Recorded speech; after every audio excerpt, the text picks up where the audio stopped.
ලංකාවේ අදටත් විසඳුමක් නැති අභිරහස් ඝාතන සහ ඒ සිද්ධි වටා ගෙතුණු අද්භූත සිද්ධීන් කිහිපයක් අද අපි කතා කරමු. පළවෙනි එක තමයි 1970 දී නුවරඑළිය එවන්ස්ඩේල් කියන තේවත්තේ වැඩ කරපු කාන්තාවක් අද්භූත ලෙස අතුරුදහන් වෙනවා. හැබැයි අතුරුදහන් වුණු දිනයක් හරියටම සඳහන් වෙලා නැහැ. අනික් සේවකයන් හිතලා තියෙන්නේ මේ කාන්තාව අසනීප තත්ත්වයක් නිසා වැඩට ආවේ නැහැ කියලා. නමුත් දින දෙකකට විතර පසු පවුලේ අය විසින් මේ කාන්තාව ගෙදර ආවේ නැහැ කියලා පොලිසිය පැමිණිල්ලක් දාලා තියෙනවා. පොලිසිය ඊට පස්සේ මේ ගැන හොයලා බලනවා. හැබැයි කාන්තාව ගැන කිසිම හොඩුවක් පොලිසියට හම්බෙන්නේ නැහැ. එක දවසක් ෆැක්ටරියේ වැඩ කරන සේවකයෙක්ට පිලිස්සුණු මල සිරුරක් හම්බෙනවා. මේ පිලිස්සුණු සිරුර හම්බෙන්නේ තේ වේලන ගබඩාවේ කළුවර කාමරයක තිබිලා. මේ මල සිරුර පිරිසී තිබුණු නිසා කිසිම හොඩුවක් හොයාගන්න පොලිසියට බැරි වුණා. මේ ෆැක්ටරියේ වැඩ කරන සමහරක් සේවකයන් කියනවා ඒ කාන්තාව අදටත් ෆැක්ටරියේ සැරිසරනවා කියලා. රෑමුරේ වැඩ කරන කට්ටිය කියනවා ඒ සිරුර හම්බුන තැන කාන්තාවක් කලියම 3ට විතර අඬනවා කියලා. මේ සද්ද ඇහිලා ගොඩක් කට්ටිය බය වෙලා තියෙනවා කියලා මේ සේවකයන් කියනවා. හැබැයි මේ සිද්ධිය කටකතාවක් විතරයි, සාක්ෂි ලෙස ඔප්පු වෙලා නැහැ.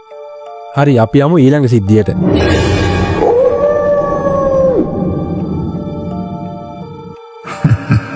මේ සිද්ධිය සිද්ධ වෙන්නේ 2009 දී. අගලගම දුම්රිය ස්ථානයේ තමයි මේ ඝාතනය සිද්ධ වෙන්නේ. 2009 අප්‍රේල් මාසයේදී රාත්‍රී 10ට පමණ අගලගම දුම්රිය මාර්ගයේ තිබිලා කාන්තාව මල සිරුරක් හම්බෙනවා. ඉස්සලාම නම් කට්ටිය හිතන්නේ මේ කාන්තාව දුම්රිය ගැටිලා තමයි මේ සිද්ධිය සිද්ධ වෙලා තියෙන්නේ කියලා. හැබැයි පස්සේ මරණ පරීක්ෂණ වලින් ඔප්පු වෙලා තියෙනවා මේක මිනි මැරුමක් කියලා. පරීක්ෂණ වල තියෙන විදිහට මේ කාන්තාවගේ ඔළුවට තදින් පහරක් එල්ල කරලා තමයි මේ මිනි මැරුම සිද්ධ කරලා තියෙන්නේ. ඊට පස්සේ මේ මිනි මැරුම සිද්ධ වෙලා දින දෙකකට පසු තවත් කාන්තාව මල සිරුරක් එම ස්ථානයේ තිබිලා හම්බෙනවා. මේ ඝාතනයත් කලින් ඝාතනය වගේම තමයි ඔළුවට පහර දීලා තමයි මිනිමරුම සිද්ධ කරලා තියෙන්නේ. හැබැයි මේ ඝාතන දෙකම අදටත් අභිරහසක්. මේ කතාවෙත් අద్භූත සිද්ධියක් තියෙනවා. මේ සිද්ධිය වෙලා දවස් 13කට පසු දුම්රිය සේවකයෙක් මේ ස්ථානයෙන් ගමන් කරනකොට කාන්තාවන් දෙන්නෙක්ට හොඳටම බය වුණා කියලා සේවකයා පවසනවා. සේවකයා විතරක් නෙමෙයි ගමේ කට්ටියත් කියනවා අදටත් ඒ ස්ථානයේ අద్භූත සිද්ධීන් ගොඩක් වෙනවා කියලා. මේ ඝාතන සිද්ධීන් දෙකම ඇත්ත, නමුත් අවතාර සිද්ධීන් කටකතා විතරයි. හැබැයි අපි කල්පනා කරන්න ඕනේ මේ වගේ කටකතා නිකන් හැදෙන්නේත් නැහැ කියලා. අද වීඩියෝ එක ගැන මොකද හිතන්නේ? වීඩියෝ එක හොඳයි නම් ලයික් එකක් දාගෙන යන්න. මේ වගේ අద్භූත සිද්ධීන් තවත් ඕනේ නම් yes කියලා කමෙන්ට් එකක් දාන්න.